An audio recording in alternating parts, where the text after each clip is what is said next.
আপনি শুভর কি হন? ওরে আল্লাহ রে, দেইহা বুঝেন না আমি শুভর কি হই? বউ হই বউ। What? এই মেয়ের মাথা ঠিক আছে? কি বলতেছিস এইসব? পেটের ব্যথার কারণে কালকে ঢাকায় এসে চিকিৎসা করানোর লেগা। পেট তো না হয় ব্যথা বুঝলাম, মাথা ঠিক থাকবো না কেন? মাথা আমার ঠিক আছে, তুই কেন আমার তুই তাঙ্গারি করতেছস? শুভকে ডাক। ওই হারামজাদা কই? আরে বা কেডাইছে রে?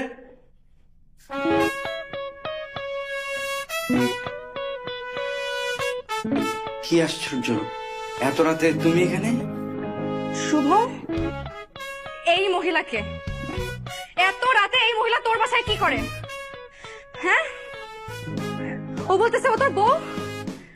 ওকে আসলে তোর বউ? এই তুমি একটু শান্ত হও, আমরা বসে কথা বলি। আমি তোমাকে সব বুঝাই বলতেছি। এই কি বুঝাবি? যা বুঝানোর এইখানেই বুঝা। এই বেডি কেডা? ও পিরিতা ছিল লগে, এর লেগে তুই আমার ঢকাই আনতে চাস নাই না? কয় মাতারি কাটা? বল বল, আমি কে? বল। তোমরা দুজনে আমার খুব আপন।